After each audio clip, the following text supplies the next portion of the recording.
Good afternoon. Issue of ഷെയർസിൻ്റെ അകത്തുള്ള കുറച്ചല്ലേ ഷെയർ ക്യാപിറ്റൽ ഷെയറുമായിട്ട് ബന്ധപ്പെട്ടിട്ടുള്ള ചാപ്റ്ററിൽ കുറച്ച് ഇമ്പോർട്ടൻ്റ് ടേംസാണ് term used in accounting for share capital. നിങ്ങൾ പല പ്രാവശ്യം കേട്ട ടേംസ് തന്നെയാണ്. ഒന്നുകൂടി നോക്കാം. ഒന്നാമത്തെ ടേംസാണ് പ്രോസ്പെക്റ്റ്. പ്രോസ്പെക്റ്റ് എന്ന് പറഞ്ഞാൽ നമ്മൾ പബ്ലിക്കിലേക്ക് ഇൻവിറ്റേഷൻ ക്ഷണിക്കുകയാണ്. ക്ഷണനാണ്. ഷെയർ അല്ലെങ്കിൽ ഡിബെഞ്ചർ ഇഷ്യൂ ചെയ്തുകൊണ്ട് പബ്ലിക്കിലേക്ക് ക്ഷണിക്കുന്നതിനെയാണ് പ്രോസ്പെക്റ്റ് എന്ന് പറയും. It is an invitation to public for subscription of shares and debentures. അപ്പോൾ ഓർമ്മിക്കുക, പ്രോസ്പെക്റ്റാണ്. രണ്ടാമത്തെ ക്യാപിറ്റലാണ്. കമ്പനീൻ്റെ ക്യാപിറ്റലിനെയാണ് എന്ത് പറയുക, ഷെയർ ക്യാപിറ്റൽ എന്ന് പറയും. അത് പബ്ലിക്കാണ് എന്ത് ചെയ്യുന്നത്, കോൺട്രിബ്യൂട്ട് ചെയ്യുന്നത്. In case of company, money is contributed by public and people who contributed money are called. ആരാണോ കോൺട്രിബ്യൂട്ട് ചെയ്യുന്നത് അവരെ ഷെയർ ഹോൾഡേഴ്സ് എന്ന് പറയും. പിന്നെ ഷെയർ ക്യാപിറ്റലാണ്. ഷെയർ ക്യാപിറ്റൽ എന്ന് പറഞ്ഞാൽ കമ്പനിയുടെ ക്യാപിറ്റലിനാണ് ഷെയർ ക്യാപിറ്റൽ എന്ന് പറയുന്നത്. Capital raised by issue of shares is called share capital. നമ്മൾ ഷെയർ ഇഷ്യൂ ചെയ്തിട്ട് ക്യാപിറ്റൽ റേസ് ചെയ്യും കമ്പനികൾ, അതിനാണ് ഷെയർ ക്യാപിറ്റൽ എന്ന്. ഓതറൈസ്ഡ് ക്യാപിറ്റലാണ്. ഓതറൈസ്ഡ് ക്യാപിറ്റൽ എന്ന് പറഞ്ഞാൽ മാക്സിമം ഇഷ്യൂ ചെയ്യാൻ പറ്റുന്ന കമ്പനീൻ്റെ ക്യാപിറ്റലാണ് ഓതറൈസ്ഡ് ക്യാപിറ്റൽ. അത് മെമ്മോറാണ്ടം ഓഫ് അസോസിയേഷൻ്റെ അകത്ത് എന്ത് ചെയ്തിട്ടുണ്ട്, പറഞ്ഞിട്ടുണ്ട് എത്രയാണ്. 10 lakh ആണെങ്കിൽ ആ 10 lakh ആയിരിക്കും കമ്പനിക്ക് മാക്സിമം ഇഷ്യൂ ചെയ്യാൻ പറ്റുന്ന ക്യാപിറ്റൽ. ഇതിനെ നോമിനൽ ക്യാപിറ്റൽ എന്നും കൂടിയും പറയും, അല്ലെങ്കിൽ രജിസ്റ്റേർഡ് ക്യാപിറ്റൽ എന്നും കൂടിയും പറയും. അടുത്ത issued capital.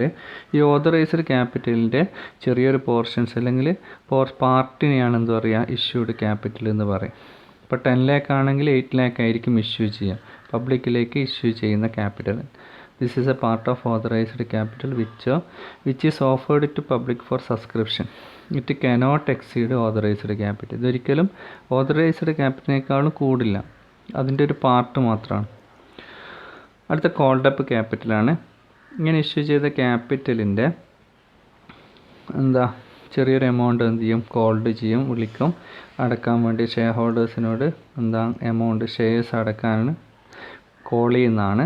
It is the amount of nominal value of shares that have been called up by the company for the payment the subscriber towards the shares. അതാണ് paid up capital. ഇങ്ങനെ call ചെയ്ത് കഴിഞ്ഞാൽ share holders എന്ത് ചെയ്യും, ക്യാപിറ്റലിൻ്റെ പൈസ കമ്പനിയിലേക്ക് അടക്കും. അതിനെയാണ് paid up capital. It is the part of called up capital that the members of the company or share holders have paid. പിന്നെയുള്ളത് റിസർവ് ക്യാപിറ്റലാണ്.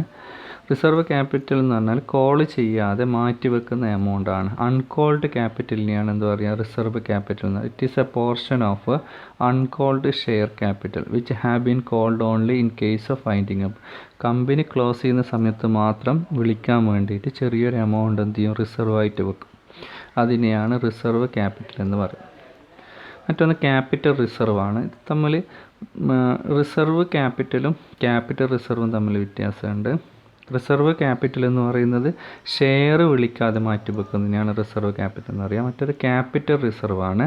അത് ക്യാപിറ്റൽ പ്രോഫിറ്റ് ഉണ്ടെങ്കിൽ മാറ്റി വെക്കുന്ന എമൗണ്ടാണ് എന്ത്, capital reserve. It is a capital profit not available for distribution as dividend. ഇങ്ങനെയുള്ള profit ഒരിക്കലും എന്ത് ചെയ്യില്ല, ഡിവിഡൻ്റായിട്ട് ലാഭവിഹിതമായിട്ട് ഡിസ്ട്രിബ്യൂട്ട് ചെയ്യില്ല. Disclosure of share capital company balance sheet. Balance ഷീറ്റിൽ ഡിസ്ക്ലോസ് ചെയ്യുന്ന പ്രോഫിറ്റ് ആയിരിക്കും. പിന്നെ ഒന്നുമില്ല, shares are issued at par. നമ്മൾ ഷെയറുകൾ ഇഷ്യൂ ചെയ്യുന്നുണ്ട്, പബ്ലിക്കിലേക്ക് ഇഷ്യൂ ചെയ്യുന്നുണ്ട്. ഇപ്പോൾ 10 രൂപേൻ്റെ ഷെയർ 10 രൂപയ്ക്ക് തന്നെ ഇഷ്യൂ ചെയ്യുകയാണെങ്കിൽ അതിനെ പാർ വാല്യൂ എന്ന് പറയും. ഇനി 10 രൂപേൻ്റെ ഷെയർ 9 രൂപയ്ക്കാണ് ഇഷ്യൂ ചെയ്യുന്നതെങ്കിൽ ഇഷ്യൂഡ് അറ്റ് ഡിസ്കൗണ്ട് എന്ന് പറയും. 10 രൂപേൻ്റെ ഷെയർ 12 രൂപയ്ക്കാണെങ്കിൽ പ്രീമിയത്തിന് പറയും. ഫേസ് വാല്യൂവിനേക്കാൾ കൂട്ടിയിട്ടാണെങ്കിൽ പ്രീമിയം, ഫേസ് വാല്യൂവിനേക്കാൾ കുറഞ്ഞിട്ടാണെങ്കിൽ ഡിസ്കൗണ്ട്, ഫേസ് വാല്യൂ തന്നെ ഇഷ്യൂ ചെയ്യുന്നതാണെങ്കിൽ അതിനെ പാർ വാല്യൂ എന്ന്. Shares are issued at par when they are issued at price equal to the face value. ഇനി മോർ ദാൻ ഫേസ് വാല്യൂ ആണെങ്കിൽ അത് premium, less than face value ആണെങ്കിൽ discount. Okay, ഇത്രയും കാര്യങ്ങൾ മനസ്സിലായെന്ന് വിചാരിക്കുന്നു. Okay, thank U.